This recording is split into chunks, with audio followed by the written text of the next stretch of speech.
ബെക്കാഡിൻ. ആ ബെക്കാഡിൻ കമ്പനി ഇടതുപക്ഷ സർക്കാരിന് ഒരു അപേക്ഷ കൊടുത്തു. അതായത് ഒരു പുതിയ തരം മദ്യം 0.5%-നും 8%-നും ഇടയിൽ ആൽക്കഹോളുള്ള വീര്യം കുറഞ്ഞ മദ്യം എന്നുള്ളൊരു പുതിയ ഗണം ഉണ്ടാക്കി അത് അനുവദിക്കണം, അത് വിപണനം ചെയ്യാൻ അനുവാദം നൽകണം എന്ന് ബക്കാഡിൻ LDF സർക്കാരിന് അപേക്ഷ കൊടുത്തു. അത് അനുവദിച്ചു.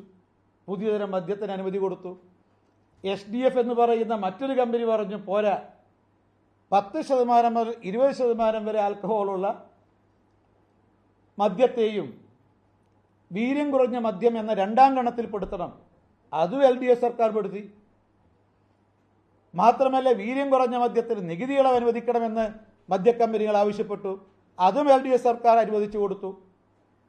ഇതാർക്ക് വേണ്ടിയിട്ടാ ഈ പുതിയ വിഭാഗം മദ്യത്തെ, 2 ഗണത്തിൽപ്പെട്ട പുതിയ വിഭാഗം മദ്യത്തിൻ്റെ വിപണനത്തിന് LDF സർക്കാർ അനുമതി നൽകിയത്? അതുകൊണ്ട് ഗുണം മദ്യ മുതലാളിമാർക്ക് മാത്രമാണ്. കോടികൾ സമ്പാദിക്കാനുള്ള അവസരമാണ് ഒരുക്കിയത്.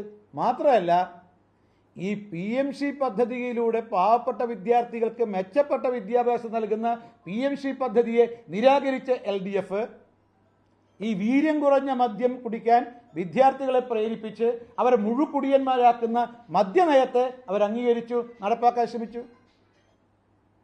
നിങ്ങൾ നോക്കണം, ഈ വീര്യം കുറഞ്ഞ മദ്യം ആരാ കുടിക്കാൻ പോകുന്നത്? വിദ്യാർത്ഥികൾ. അങ്ങനെ കുടിച്ചവർ ഒരു മുഴുവൻ കുടിയന്മാരിലേക്ക് മാറ്റുക എന്നുള്ളതല്ലേ LDF സർക്കാർ ഉദ്ദേശിച്ചത്? അപ്പം വിദ്യാർത്ഥികളെ മുഴുക്കുടിയന്മാരാക്കുന്ന മദ്യനയത്തെ, പുതിയ മദ്യനയത്തിന് നേതൃത്വം കൊടുക്കുന്നതിൽ CPM-ൻ്റെയോ CPI-യുടെയോ അതേപോലെ PMC പദ്ധതി ഉപേക്ഷിക്കണമെന്ന് നിർദ്ദേശിച്ച മതമൗലികവാദികൾക്കോ യാതൊരു പ്രശ്നമില്ല. മാത്രമല്ല, അക്കാര്യം അന്ന് പ്രതിപക്ഷ നേതാവായിരുന്ന VD സതീഷ്, ഇന്നത്തെ ബഹുമാനപ്പെട്ട മുഖ്യമന്ത്രി പറഞ്ഞത് ഇത് കോടികൾ അഴിമതിയാണ് ഇതിൻ്റെ പിന്നിലുള്ളത്, ഇതൊരിക്കലും അനുവദിക്കാൻ പറ്റില്ല.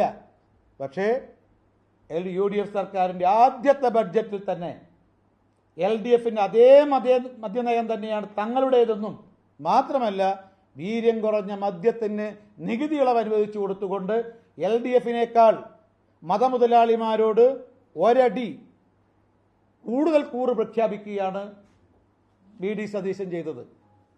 പക്ഷെ അദ്ദേഹം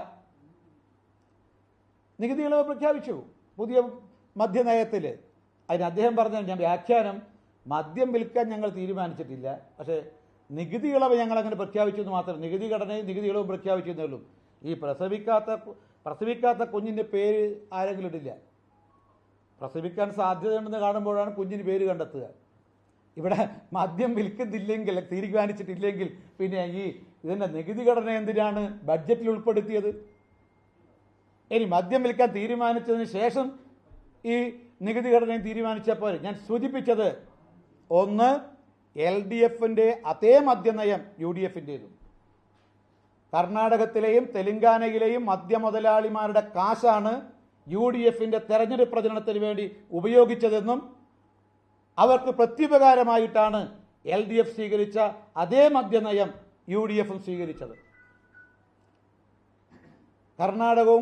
കർണാടകത്തിലും അതുപോലെ തെലങ്കാനയിലും ഭരിക്കുന്ന കോൺഗ്രസ് ഗവൺമെൻറ് അവിടുത്തെ മദ്യമുതലാളിമാർക്ക് അനുകൂലമായിട്ട് കേരളത്തിലെ UDF ഗവൺമെൻറ്റിൽ സമ്മർദ്ദം ചെലുത്തി ഇത്തരമൊരു മദ്യനയം നടപ്പാക്കാൻ അവരെ പ്രേരിപ്പിച്ചത്. ഞാൻ സൂചിപ്പിക്കുന്നത്, LDF-ഉം UDF-ഉം തമ്മിൽ യാതൊരു വ്യത്യാസവുമില്ല. ഈ LDF-ഉം UDF-ഉം രണ്ടല്ല ഒന്നാണെന്ന് UDF അധികാരത്തിലേറിയിട്ട് ഒരു മാസത്തിനകം മലയാളികൾക്ക് ബോധ്യപ്പെട്ടിരിക്കുകയാണ്. ഇപ്പോൾ BJP-യാണ് NDA ആണ് ശരിയെന്ന് ഇപ്പോൾ മലയാളികൾക്ക് ബോധ്യപ്പെട്ടിരിക്കുകയാണ്. ഞാനെക്കുറിച്ച് കൂടുതൽ പറയുന്നില്ല. ഇപ്പോൾ ശബരിമല UDF-ൻ്റെ ഏറ്റവും പ്രധാനപ്പെട്ട പ്രചരണായുധമായിരുന്നു ശബരിമല. ഇപ്പം ബഹുമാനപ്പെട്ട മുഖ്യമന്ത്രിക്ക് ശബരിമലയെക്കുറിച്ചേ അറിയില്ല. ശബരിമലയെക്കുറിച്ച് പൂർണ്ണമായ മൗനമാണ് UDF സർക്കാരിന്. മുഖ്യമന്ത്രിയോട് മാധ്യമങ്ങൾ ചോദിച്ചാലും ഉത്തരം പറയുന്നില്ല. അപ്പം അദ്ദേഹം വ്യക്തമാക്കേണ്ടത്, ശബരിമല സ്വർണ്ണ കൊള്ള അതിനെക്കുറിച്ച് ഒരു CBI അന്വേഷണത്തിന് എന്തെങ്കിലും തടസ്സമുണ്ടോ എന്ന് മുഖ്യമന്ത്രി വ്യക്തമാക്കണം. എന്താണ് ശബരിമല സ്വർണ്ണക്കൊള്ളയെക്കുറിച്ച് CBI അന്വേഷിക്കാൻ എന്താണ് തടസ്സം? എന്താണ് മുഖ്യമന്ത്രി മൗനം പാലിക്കുന്നത്? ഇതിനെക്കുറിച്ച് ജനങ്ങൾ സംശയമുണ്ട്. മാത്രമല്ല, ശബരിമല സ്വർണ്ണക്കൊള്ളയിൽ പ്രതിഭാഗത്തിന് വേണ്ടി ഹാജരായ അഭിഭാഷകനെ തന്നെ വളരെ ആസൂത്രിതമായി ദേവസ്വം ബോർഡ് അഭിഭാഷകനായി നിശ്ചയിക്കുക വഴി ഈ സ്വർണ്ണക്കൊള്ളയിൽ കോൺഗ്രസ് നേതൃത്വത്തിനും പങ്കുണ്ട് എന്ന് വ്യക്തമായിരിക്കുകയാണ്. ശബരിമല സ്വർണ്ണക്കൊള്ളയുമായി ബന്ധപ്പെട്ട കേസിലെ പ്രതികൾ കോൺഗ്രസ് നേതാവ് ശ്രീമതി സോണിയാഗാന്ധിയുടെ വീട്ടിൽ പോയി സംഭാഷണം ചർച്ച നടത്തിയത് എന്തിനു വേണ്ടിയാണെന്ന BJPയുടെ ചോദ്യത്തിന് കോൺഗ്രസ് മൗനം പാലിച്ചത് എന്തുകൊണ്ടായിരുന്നു എന്ന് ഈ നടപടിയിലൂടെ വ്യക്തമായി.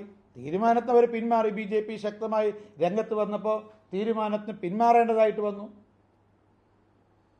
പക്ഷെ ഇവിടെ മാർക്സിസ്റ്റ് പാർട്ടിയും അവരുടെ ഗവൺമെൻറ്റും ശബരിമല സ്വർണ്ണക്കൊള്ള കേസ് അട്ടിമറിക്കാൻ ശ്രമിച്ചു. അതേ അട്ടിമറി തന്നെയാണ് ഇപ്പോൾ UDF ശ്രമിക്കുന്നത്. രണ്ടും രണ്ടല്ല ഒന്നാണ്. ഇപ്പം ജനങ്ങൾ എല്ലാവരും പറയുക രണ്ടും രണ്ടല്ല ഒന്നാണ് എന്ന്. ഇനിയും ഒരുപാട് ഉദാഹരണങ്ങളുണ്ട്, ഞാൻ അതിലേക്ക് പോകുന്നില്ല. അതുകൊണ്ട് ഒരുപക്ഷെ ഞങ്ങൾ പറയുന്നത് ബംഗാളിൽ രണ്ടും രണ്ടല്ല, CPMൻ്റെ ഗവൺമെൻറ്റും മമതയുടെ ഗവൺമെൻറ്റും രണ്ടല്ല ഒന്നാണെന്ന് മനസ്സിലാക്കാൻ ഒരുപക്ഷെ 10 വർഷം വേണ്ടി വന്നിട്ടുണ്ട്. 2016 BJPയുടെ 3 സീറ്റിൽ നിന്ന് അത് 207 സീറ്റിലേക്ക് ഉയർത്താൻ 10 വർഷം വേണ്ടി വന്നു. പക്ഷേ ഈ കേരളത്തിലെ LDF UDF രണ്ടല്ല ഒന്നാണെന്നും അതുവഴി മൂന്നാമതൊരു ബദൽ BJPയെ 3ൽ നിന്ന് 71ലേക്ക് എത്തിക്കാൻ 5 വർഷം മാത്രം മതിയാകും എന്നാണ് ഞങ്ങളുടെ പ്രതീക്ഷ.